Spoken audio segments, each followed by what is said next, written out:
My name is Eboni Harris. And I'm Elisa Pokeen. And who are we? We are two brown chicks. Rewind. Let's try that again. Yes. Yeah.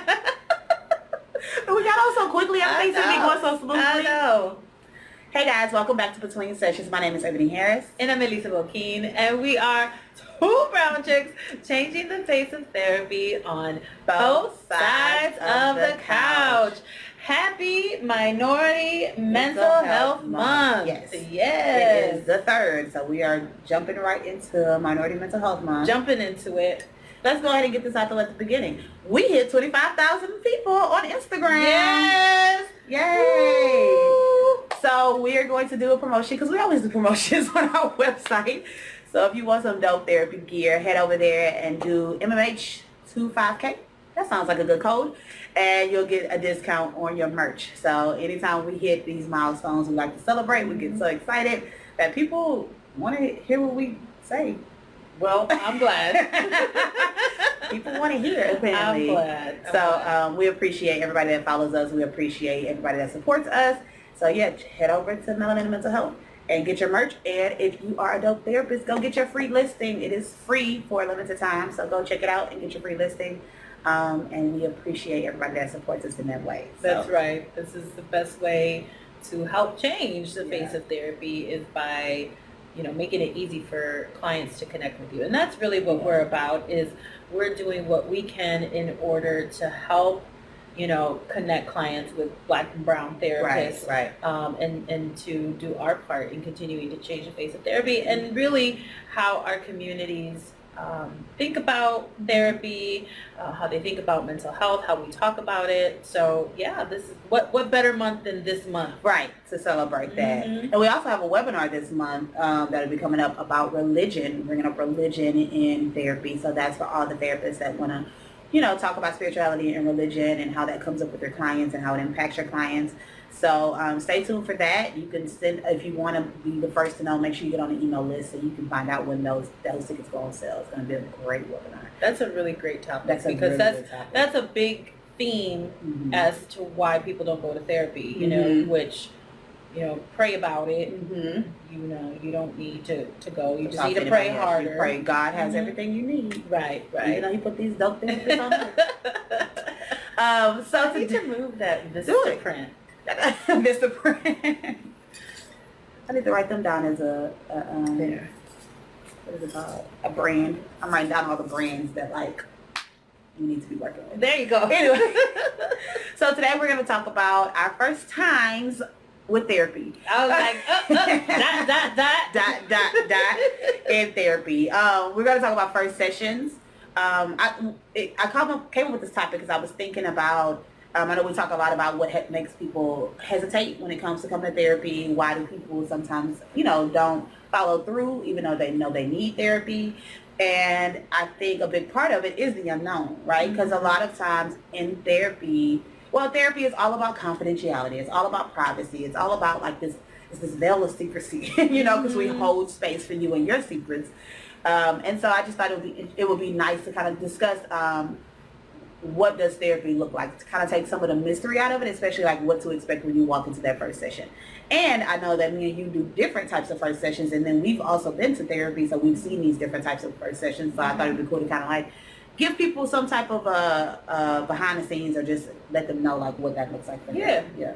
So I guess we can start with what we do in our first sessions, and then we can move into the experiences we've had as clients going to therapy. So how do you, when someone walks in the door and it's their intake session or the very first session, what does that look like for you? Or even, I guess, pre-walking in the door? Yeah, because both of us do phone consultations as a way for people to kind of get a feel for, for our personalities even before we come, they come into therapy, because a lot of what we talk about is how important your connection with your therapist is. And so kind of get a feel for the personality, us to get a feel for what's bringing you in, what is it that you want to be working on, and then what you can expect. Making sure we're a good fit. And if that's an area of expertise. So first session for me, you're going to have already filled out the paperwork ahead of time. You're going to come in and we're going to be talking about why therapy, why now? kind of going over your intake, if there's any medical issues, if there's any major mental health diagnoses that we're dealing with. And really what I focus on in that first session is, what is the version of you that you're working towards? What is it that we're working towards? And what's going on in your life right now that got you here, right? Because that's going to help me get a better understanding of where it is that you're trying to go and what may be impacting, your ability to move more towards that. Right. To really kind of come up with a plan, I guess you could say a plan as to how we're going to be moving forward. It's also helpful with couple sessions, because that's when I have a couple session, sometimes you get partners who have competing goals. Right, definitely. And I always tell clients, I'm like, we need to highlight that you might have competing goals. It's okay to have different goals as long as they're not competing. Right. But if we have competing goals, that's going to impact your process. Definitely. Can you give an example of a competing goal?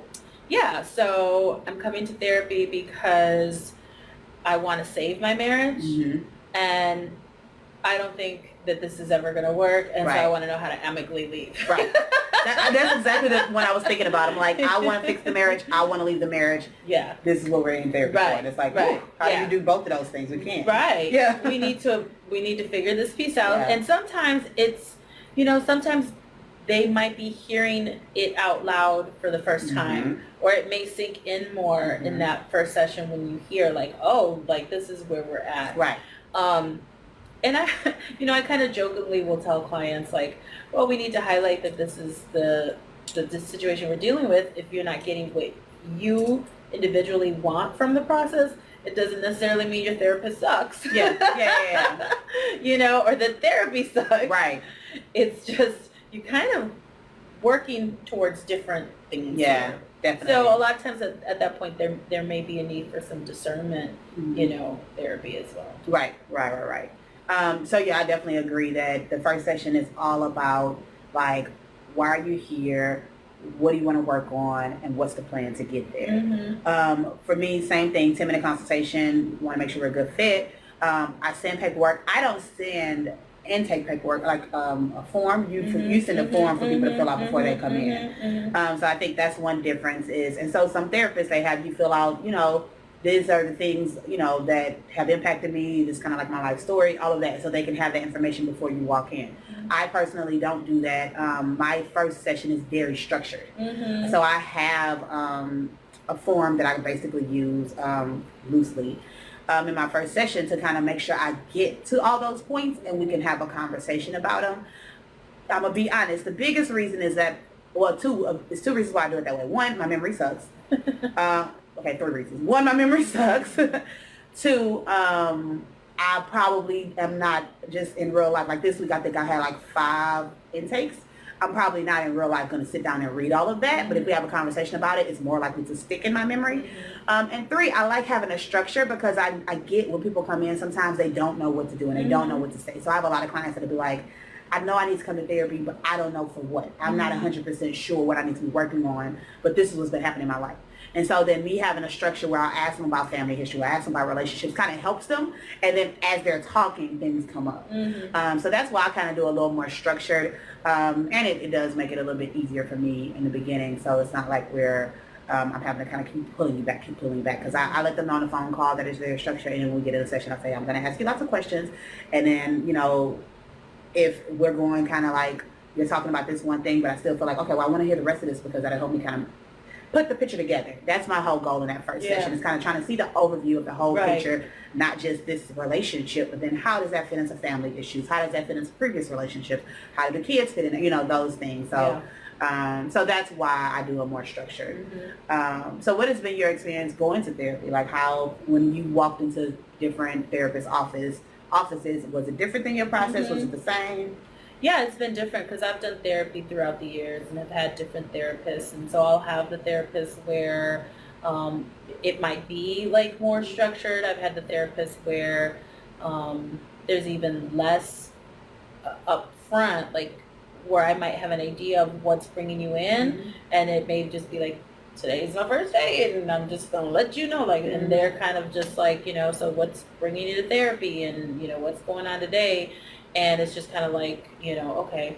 So yeah, I've had both. I've tried both. I think it really depends on what's going on in my life of what I might need. Okay. Because there were times throughout my life where, I may have had a therapist who was very direct, very like, this is what you need to do, or this is the next step, or this is, and I needed that at that time. And then there was times in my life where maybe I didn't need as much of like the directness. I just needed them to kind of help me untangle some of it. And then I needed that, so I think you might need a different type of therapist at a different point in your life, right, depending on what's going on. Right. And I think it's important to kind of, if you do get the opportunity to chat with a therapist or assistant or whatever, to be able to ask, like, what does the first session look like, so that you can be prepared and not feel like you're kind of going in blind. I have had a few different first sessions. I've had, the very first time I went to therapy, I remember when I got there, they had the form. And so while I was waiting, I filled out my life story on this form, and then when we went into therapy, she kind of went through it and kind of asked me questions about it, or, of course asked me why I was there, but then she also went through some of the stuff that she saw. And that was helpful, because when I went to therapy that time, I didn't think I needed therapy. My supervisor was actually like, no, if you're going to do this, you need to go to therapy. So it was very helpful to like be like, all right, here's all my stuff. And then we could go from there, as opposed to me coming in and just being like, why are you here? And I'm like, oh, My supervisor told me to get right. I was told I needed to come to therapy. I have no reason what I need to get out of it. So it was extremely helpful that she did have it that way. Even though at the time when I was writing it, I was like, this is weird. Like, I don't want to have to write all this stuff down, but I do see the benefit of that. And then the other times I've had therapists that, like you said, you just kind of come in and it's just like, hey, what's going on? Like my current therapist, it was very, did I fill out anything ahead of time? I don't think I did. I don't think I filled out anything. And I think I came in, it was no pre-intake or anything. And I came in and she was just like, all right, what's up? And I was like, oh. And so it was very much, me. And then she's a very direct person, which was a struggle for me. But yeah, so in that first session, it was very much like, okay, so these are the issues. And I was like, whoa. Whoa. But so yeah. You don't know me. You don't know. I mean, all of that is true, but nobody asked you to tell me all of that in the first session. But yeah, so that was a very different dynamic. Then I'm thinking about the two therapists I had in between my first and my last. One I loved, and she was just same way, where it was like come in and just talk, but she was more chill. She was more relaxed and a lot less direct. And so obviously that was something that I really felt comfortable with at the time. And then the other one wasn't a therapist, so it didn't. Oh, you did have a moment. Yeah, that didn't work out. I mean, she just gave me lots of advice, and it was not a great situation. and with that being said about like talking and knowing what to expect, I didn't do my due diligence because I called the assistant, booked my appointment. I made it clear that I was calling to book an appointment with a specific therapist. They booked me with another therapist and didn't tell me. I didn't ask questions. I didn't ask about her process. I didn't ask anything. I was just like, okay, Just try and do it. Yeah. So I could see how, like, if you don't know what's happening, you walk in, how it can kind of catch you off guard sometimes. Because this is with us being in the field. Right? And knowing kind of what to expect. And it can be an overwhelming process. I think sometimes people have like the medical model in their minds about what happens when I go to the doctor's office and And again, even just with us, we do a lot of the same work. We have a lot of the same views as to how we help people and just, in general. And yet you can see even with us how it's different. It's different, right. It's different. And so again, we've said it before, is that it's finding the right fit for you and then finding the right fit for you at that time, what you need in a therapist. Right. And it's okay if it's not the right fit. Yeah. Those first few sessions, that's part of the goal. Yeah, is to see, like, is this the right fit for me? I tell clients that all the time. I'm like, I'm not going to be offended. I'm not going to, my feelings are not going to be hurt if it's not a right fit. I'm still going to support you. It's okay for you to tell me, I don't know if this is what I need at this time. do you have additional referrals, Elisa? And I'm happy to provide those because Right. my goal is to help support you get closer to that version of yourself that you're working towards. Yeah. So even if that's not with me per se, or just Right. like, oh, I don't know, this Yeah. is what I need, I can always refer you out. I Yeah. can find resources and try to help you find what you need to get you there. Yeah. I think that when you walk in to that first session, just to kind of be open and prepared to for whatever. And I do think it's okay to have questions. Now, I will say that I've had some people ask me some interesting questions in that first session. I get it. I think you get that more than I do. I definitely I think the biggest question I get is people wondering, like, so what are you? What is your ethnicity? What's your ethnicity? Yeah. I definitely get, and it just depends. So I feel like I went a long time without getting a lot of questions about my personal life, but lately it's been coming up. But even questions about like, well, how long have you been doing this? And of course, that's fine. All of that is out there, but I get, you don't necessarily research and read and all that kind of stuff. I'm a very, because it takes me a long time to make decisions, so I have to like read everything. But see, we're different with that. I'm like, this looks cool. This feels good.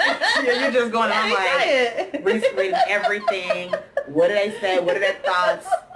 How long have they been practicing? What schools did they? Yeah, I'm doing all that. Yeah. But yeah. So I feel like it's okay to come in and have some of those questions. It's okay.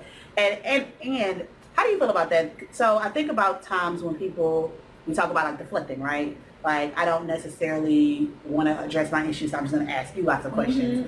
I give space in the beginning. If you have questions for me, feel free to ask. Sometimes, if they don't finish their paperwork, they'll be doing it. So I'm like, if you have any questions, that's fine. You can ask it then. But during the session, if they like bring up, if something comes up and they're like, oh, do you address it in a way like, I'm just going to answer the question and keep moving? Or is it like, well, why are you asking me this? What does that mean about you? Like, how do you feel like about that, I guess? I think it depends on the situation, and I think there's space for both, for answering the question and just, clients want to know for a reason, right? And so sometimes exploring what that reason is. So why is it important for you to know that? Or why do you think you're interested in knowing that? And that's simply because I'm going to answer your question, but I think it's a reminder to our clients that this is about you. Like this process is about you, and not like this isn't about me, it's about you type of right. But this is your time. Right. Let's use your time. Yeah, this is your and if you the therapist is gonna, be okay, because sometimes it may show up in a session where you start, is this too much for my therapist? Like, and so if you're someone who's trying to take care of the therapist, and you're a people pleaser outside of therapy and a rescuer, and so that may be part of your process, is your therapist highlighting that you like, hey, you can trust that I'm going to be okay to take care of me. Let's process this focus with on you. Right. And I think it's also important with couples, because I've definitely had situations where couples ask me, like one person asks a question, the person's like, I don't want to know that, know? Right. And so to check in if somebody does ask a question, because part of it is the bonding and disclosure can build rapport and all that kind of stuff, or just make you feel, rapport meaning make you feel closer to the person and make you feel like more bonded with the person. But if one person is that's how they do it, but the other person is like, no, that's going to make me feel like I know too much. I want to have a blank slate. Right. Like, that's important. Yeah. So if somebody asks a question, it might be good to ask a partner, like, how do you feel about this? Yeah. Do you want to know this? And I can tell you and that's fine, but if you don't want to know, then that's like, I think it depends on the therapist too. Some therapists, they're not going to disclose any information. They're not going to have any sort of personal like pictures or what have you, like in their space. And some therapists do. I've got colleagues who, the way that they were trained is very much like, it's okay for the clients to know if you have children or blah, blah, blah, blah, blah, So there's different approaches. And again, I think the ongoing theme is, what is it that the client needs? Right. Some clients, like you said, they don't want to know. Right. They don't need to know. They prefer to, not have any connection to you outside of the session, because it's helpful for them to be able to be as honest and open as what's necessary for therapy. So with first sessions, it sounds like a big thing is just like, it's the getting to know you process. It's the getting to know you process for the therapist, as far as like, let me get the bigger picture, let me learn as much as I can about you. But it's also for you to kind of understand their style. And I think that's a big part of it too. Like, recognizing that everybody has a different style, right? And that's based on training, that's based on personal experiences, that's based on your personality. Some therapists are more talkers than other therapists. And so it just depends on what you need and what you're looking for. And so just basically what you're saying, reiterating what you're saying as far as like it's not a one size fits all. It's really about like, what do I need in this to better me and to help me. Is there anything else about first? I'm trying to think of other things that might be a little different in first sessions. It may be that in your first session, you don't go deep, right? Like especially if you know you have trauma. Maybe you sought out that particular therapist because you want to work through maybe some previous abuse, assault, whatever. That would be something where you don't dive into trauma, right? Like with trauma, we take it slow. You know, it's a process, and so you may feel like you went into the first session and be like, well, you know, it's a lot of me talking, and there will be a lot of you. Again, we're gathering information, and we may not necessarily dive in to to trauma. Right. Or just in general. I mean, I get you, especially with trauma, but in general, like, we're going to talk about why you're there. We're going to, you know, have some conversations about goals and things like that. But it may take some time before we're actually, like, getting into, like, what the depth about whatever the issue is. Or even, like, I know, you know, I don't typically give homework for couples until like the fourth session, because at that point I've heard both of you together, I've heard you separately, we've worked on communication, like all of that's happened, and so now I can give you things to do outside of the session.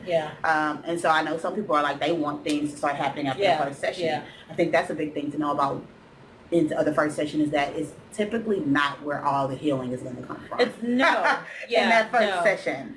No, and I, you know, I might give you resources after that first one, because some people do come in wanting to feel like, give me something to like chew on, you know, and so for some people it may feel that, but again, it's limited right now as far as how much you're going to gain through it. And I get it, like, and I think that's part of where the medical model kind of trips us up, is that we're used to going to a doctor and you tell them your symptoms and they write a prescription and they go do this. And that's not really how therapy is. But I might give them resources if you're coming in for a very specific reason. You know, I might give you, you know, a book that I'll do that. Stuff like that. I mean, and typically it's only in real life if they ask me. And I have clients that during the 10-minute consultation make it very clear, like, we only want to come to one session. And so I'll talk to them about it, and then it's like, okay, well, look, we can do the one session, and so I'll kind of structure my intake a little different, where it is very solution focused, very much about, let's talk about the issues, let's do the back and forth, and then I can give you some information.